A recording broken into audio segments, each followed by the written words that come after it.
Hi, Matt channel, welcome. Right, today I'm sort of revisiting something I've done in the past.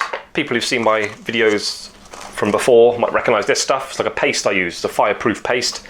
Mix it with water, I can put it on my charcoal block in front of me and I can set things up in it so I can get things just held in the perfect position, and it really helps me out for soldering.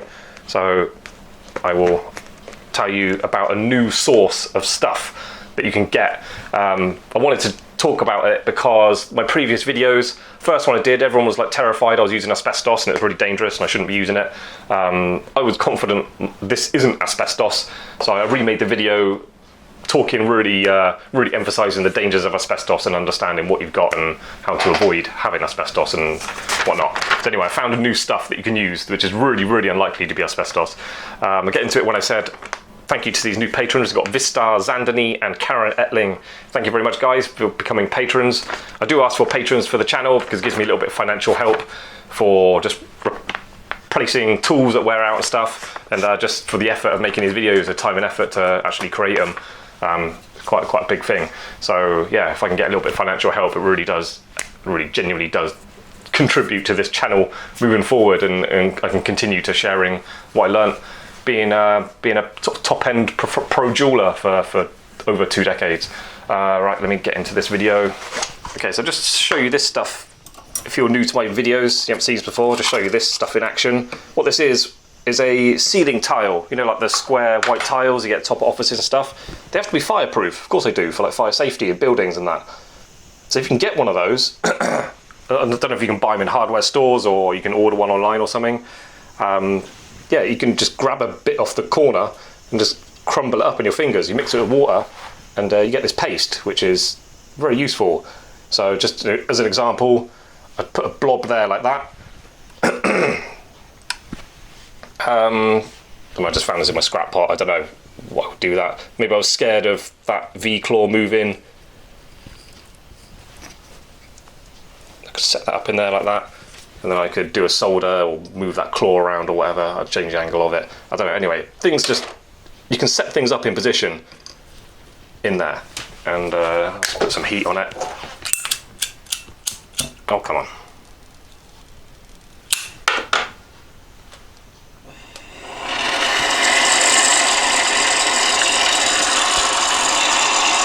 It'll dry out, but it maintains its position.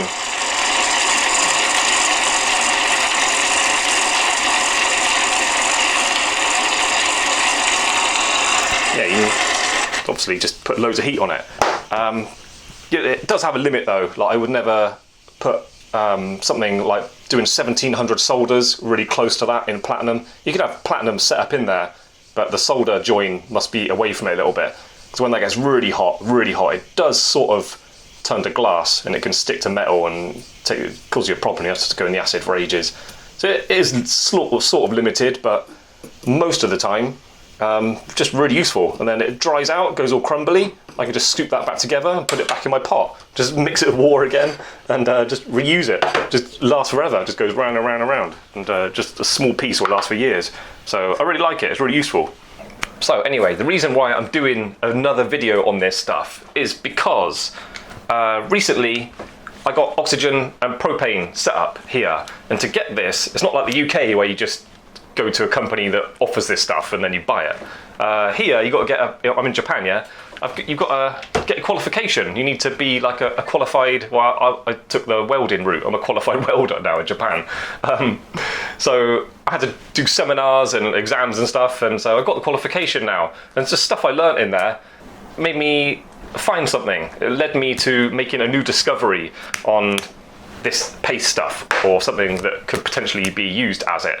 Yeah, right. In acetylene cylinders, they're stored, inside them there's kind of like a mass. Like it's really difficult to find out exactly what it is. All I can get is that's called a monolithic filler. It's just sort of a filler. Used to be asbestos, not anymore, it's illegal. Stuff that's soaked, the acetylene is soaked in it, and then when you using the gas cylinder, it draws it out of that. It's kind of a safer way of storing it inside the gas cylinder. So yeah, with that in mind, I knew about that because they showed us all the cross sections and stuff. I'll try and find some pictures to put on the screen. yeah, when I finished one of these cans that I used to use before I had the oxygen and propane set up, I thought, this is empty, yeah, but it feels a bit heavy, it's a bit solid. But I wondered if inside one of these cans has that kind of mass they were talking about. So, being a curious type, I thought I'd bust one open and had a look. So let's open this now and I'll show you what I found. Okay, disclaimer, just to point out the obvious, a bit dangerous mucking about with these sealed pressurized containers. The pressure of them is not so crazy, can't go too far wrong with an empty one of these. What I did, it ran out anyway, but what I did, I just turned it on, I left it out on the balcony outside, like overnight, so it's just as much as going to come out as possible. So this one, I'm happy it's as depressurized as possible, there's nothing in there, so I'm going to split this open. Now these cans, I'm not going to call them harmless, but one of these, it's quite a thin shell, that gives you a clue about how much pressure is actually inside. One of these emptied, I'm not going to say you want to throw it on a bonfire and just stand around and not pay attention anymore, but to split this open, it might hiss at me a little bit, but there's nothing really major going to happen.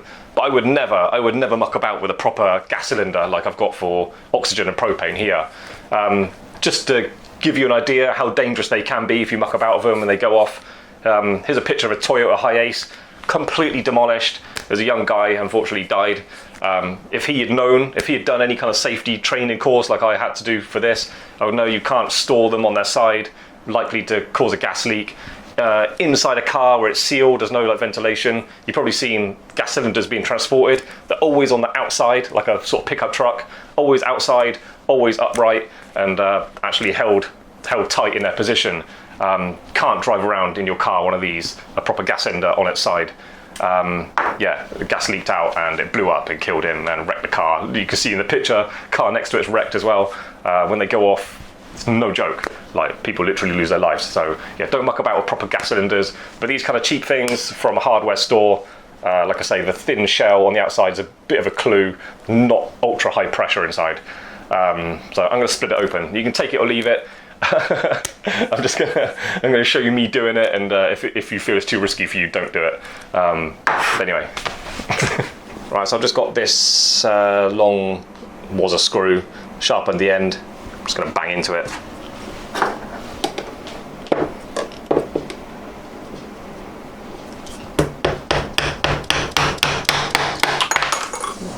Everything's going to fall off the shelves. Didn't get any hiss. Completely empty. So anyway, there's a hole in that now. Oh my god, I was trying.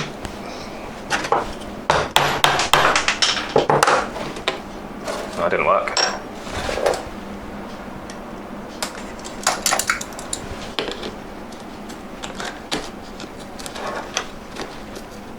So yeah, from my training, they showed us, I think it was mainly acetylene. They got this acetylene cylinders, they got this kind of mass inside. So when I finished this, I thought, it feels quite heavy. I wonder if there's got that stuff inside this one as well. So I had a look, and sure enough, there was.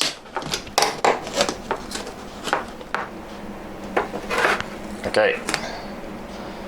So it is filled with this fluff.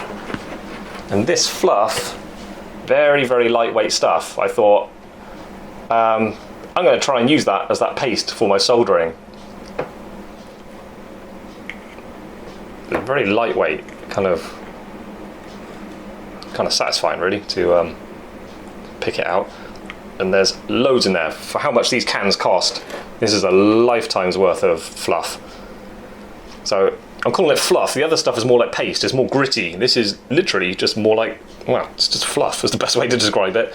Again, I tried to research exactly what it is. All I can get is monolithic filler. So it doesn't say anything about what it actually is, just means it's like a solid kind of mass inside.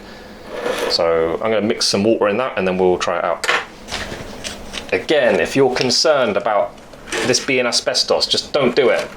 I'm maybe stupid, I'm just a little bit confident it's not.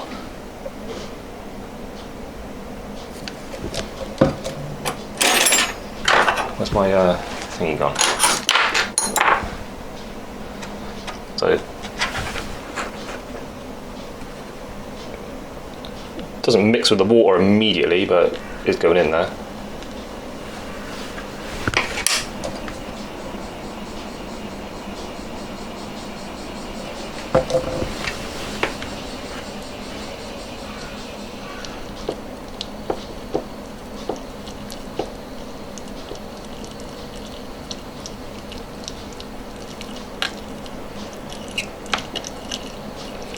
All right.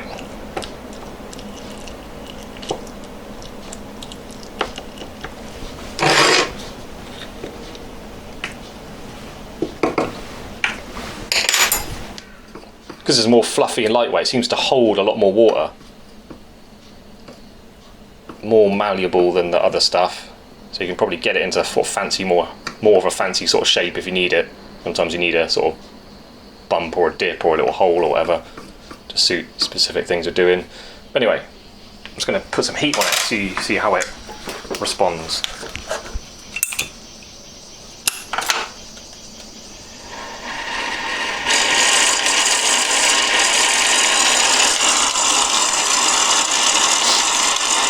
So that's the kind of heat it will be getting if I was soldering with it.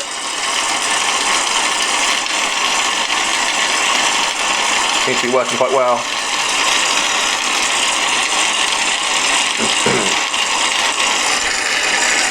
Working really well. Quite impressed with that. Still changed the shape a little bit as well, which is a good thing.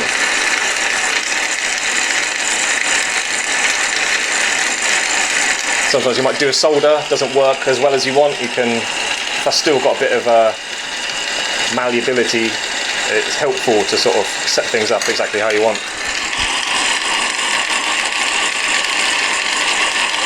I think this stuff's really good. Let's cake it some. Although, look at that, it's burning. It burns.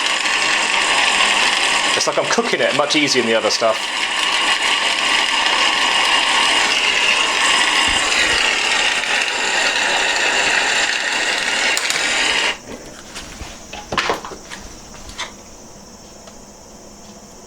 I think using it, actually really using it, it's not going to be as reusable as my normal paste stuff, but it will work perfectly. Just can't be reused. I'll probably just throw that away. I mean, the amount of stuff I've got in that can, you may as well just throw it away. But yeah, it works. Okay, so yeah, next time I need to do a solder and I would normally grab my usual paste, I'm going to use this stuff instead. I think it'll work really well, but I won't bother trying to reuse it, trying to keep it and reuse it. I'll just, whatever gets burnt and crumbly, I'll just throw that away, because it's not as if I'm struggling for replacing it. But yeah, up to you if you want to do this. I don't believe that's asbestos. I'm not scared of using that, but at the same time, it's a bit fluffy and dusty, so I'm not like I'm going to breathe it in on purpose. But yeah, up to you what kind of risk you want to take. But it's really useful to have a paste that you can set things up and solder things. It's helped me out countless times in my career. Could almost be a way of protecting stones from heat as well. I don't know. Again, how much risk you want to take, how much do you want to experiment on things. But yeah, that's it. Yeah, take it or leave it. I understand if you feel like it's a bit risky. You might be scared of even just splitting that open to begin with, but whatever. Here it is. Here's my video. It's what I did. It's a new way of getting this stuff. Probably easier to get hold of that than a ceiling tile, and probably less likely to be asbestos than a ceiling tile. I don't know. Check your rules in your local area on asbestos use. It's likely it's banned now and illegal to sell, illegal to produce, and would actually be impossible if you actually really want to buy some. You wouldn't be able to get it even if you tried. So yeah, that's the video. Take it or leave it. It's up to you. But either way, thanks for watching. Click like and subscribe and all that. And yeah, see you on the next one. Bye.